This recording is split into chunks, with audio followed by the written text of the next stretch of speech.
Baiklah, saya akan membacakan materi tentang permintaan. Yang pertama itu adalah pengertian permintaan dan hukum permintaan.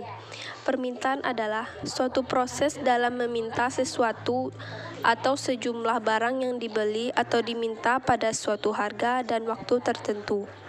Permintaan berkaitan dengan keinginan konsumen akan suatu barang dan jasa yang ingin dipenuhi. Dalam kecenderungan permintaan konsumen akan barang dan jasa tidak terbatas. Hukum permintaan adalah ketika suatu harga barang atau jasa turun, maka jumlah permintaan akan naik. Sebaliknya, saat harga barang yang diminta naik, maka permintaan akan turun. Tapi harganya terlalu mahal. Atau pernahkah Anda belanja lalu menawar dengan harga yang terlalu rendah sehingga penjual tidak mau menjual barang padamu? Pernahkah Anda terpikir bagaimana bisa terjadi kesepakatan hal tersebut? Pernahkah Anda berpikir bagaimana akhirnya Anda bisa membeli barang yang Anda butuhkan dan penjual bersedia menjual barang yang Anda butuhkan kepada Anda? Dan Anda bukan satu-satunya konsumen di lingkungan Anda. Berapa banyak mal atau pasar yang Anda kunjungi? Pasti banyak, bukan? Bayangkan, seberapa banyakkah jumlah barang yang dibeli para konsumen? Berapa harga barang yang dibeli? Jumlah barang yang dibeli para konsumen secara keseluruhan. Itulah yang disebut dengan permintaan. Permintaan atau demand adalah banyaknya jumlah barang yang diminta pada suatu pasar tertentu dengan tingkat harga tertentu, tingkat pendapatan tertentu dalam periode tertentu.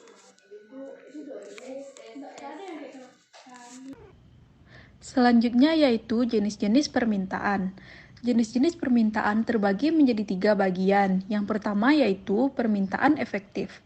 Permintaan efektif adalah keinginan konsumen untuk membeli sebuah produk atau jasa yang dihubungkan dengan kemampuan dia membayarnya. Dalam hal ini, harga jumlah produk yang diminta adalah normal. Yang kedua yaitu permintaan absolut. Permintaan absolut adalah permintaan konsumen terhadap suatu barang atau jasa yang tidak disertai dengan daya beli. Konsumen permintaan absolut tidak mempunyai kemampuan atau tidak mempunyai uang untuk membeli barang yang diinginkan. Yang ketiga yaitu permintaan potensial. Permintaan potensial adalah permintaan masyarakat terhadap sebuah barang atau jasa oleh masyarakat yang sebetulnya memiliki kemampuan untuk membeli, tetapi belum melaksanakan pembelian barang dan jasa tersebut. Nah, yang selanjutnya yaitu contoh dari jenis-jenis permintaan. Yang pertama yaitu contoh permintaan potensial. Seperti yang terlihat dalam gambar, aku mempunyai uang 300.000. Aku akan beli sepatu yang 250.000. Bulan depan atau beli yang lain ya. Nah, jadi kesimpulannya yaitu konsumen ini ada kemampuan untuk membeli, tetapi belum terjadi pembelian karena ada sesuatu hal yang perlu dipertimbangkan. Nah, yang kedua yaitu contoh permintaan efektif. Di sini terlihat pada gambar ada anak-anak yang sedang berbelanja. Aku punya uang 130.000, aku beli kue dan mainan. Nah, jadi kesimpulannya yaitu permintaan disertai dengan adanya daya beli. Atau pada permintaan jenis ini, seorang konsumen memang membutuhkan barang itu dan juga ia mampu untuk membayarnya. Nah, yang terakhir yaitu contoh permintaan absolut. Seperti yang terlihat dalam gambar, andai aku punya uang 20.000, aku akan beli makanan. Jadi kesimpulannya yaitu permintaan tanpa disertai daya beli atau konsumen tidak memiliki uang untuk membeli barang yang dia mau tapi mereka ingin untuk membeli. 3. Faktor yang mempengaruhi permintaan. Pernahkah Anda ingin membeli paket internet di provider tertentu, tetapi ketika di counter Anda berganti membeli paket dari provider yang lain? Apakah karena providernya murah? Itulah di antara contoh hal-hal yang mempengaruhi permintaan terhadap suatu barang. Masih banyak lagi hal-hal yang berpengaruh terhadap permintaan. Adapun faktor-faktor yang mempengaruhi permintaan adalah berikut. Harga barang itu sendiri, perubahan harga barang yang berkaitan, pendapatan masyarakat, populasi penduduk, selera konsumen, adanya barang pengganti, tingkat kebutuhan terhadap suatu barang, intensitas, mode atau tren. Yaitu kurva permintaan. Sudah tahukah Anda cara menggambar kurva permintaan? Berikut akan membantu Anda bagaimana menggambar kurva permintaan. Misalkan, suatu barang, sebutlah sepatu, memiliki variasi permintaan sebagai berikut. Ketika harga sepatu 700.000, maka barang yang dibeli sebanyak 200 unit. Ketika harga turun menjadi 400.000, maka sepatu yang dibeli konsumen sejumlah 450 unit. Berdasarkan kejadian tersebut, akan ditemukan dua titik yang merupakan pasangan jumlah barang yang diminta dan harga yang mampu dijangkau konsumen. Titik A, P7, Q200, titik B, P4, Q450. Maka kurvanya seperti yang digambar, yaitu dari kiri atas ke kanan bawah. Adapun rumus permintaan adalah QD sama dengan C kurang B kali PD. QD sama dengan banyak barang yang diminta, PD harga barang yang diminta, C sama dengan konstanta atau titik potong dengan sumbu Q, B sama dengan kemiringan kurva. Contoh soalnya, QD sama dengan C kurang B kali PD, itu adalah rumusnya. Jika C sama dengan 10 dan B sama dengan 0,3, maka dapat diperkirakan berbagai variasi pada permintaan terhadap barang tersebut dengan cara sebagai berikut. QD sama dengan 40 kurang 0,3 PD. Kita masukkan angkanya. Jika PD sama dengan 100, berapa QD?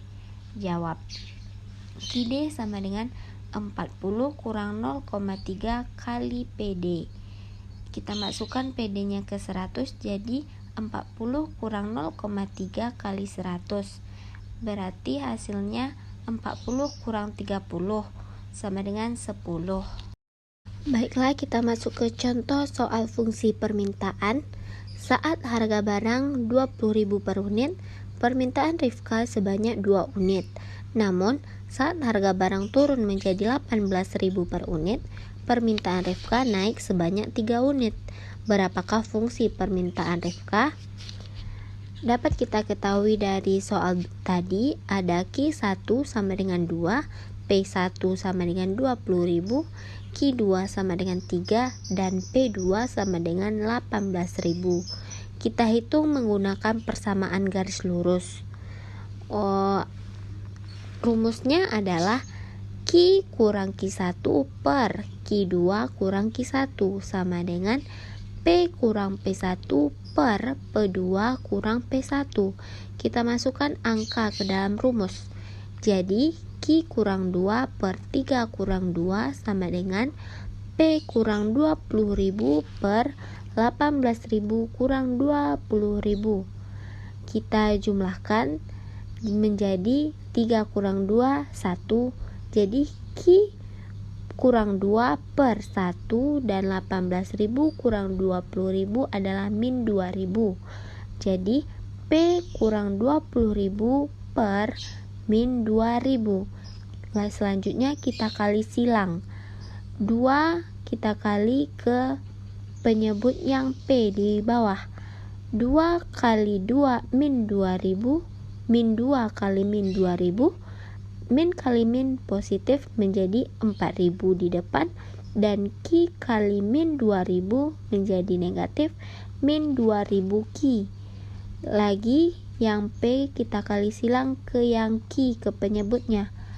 P kali 1 sama dengan 1P. Berarti dapat kita tulis hanya P saja. Dan min 20.000 kali 1 min 20.000.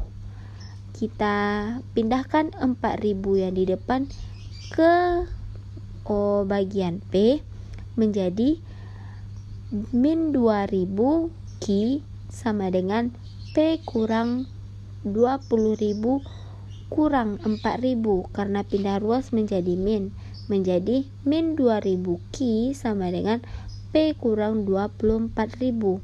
Menjadi kita bagi Q sama dengan P kurang 24.000 per min 2.000.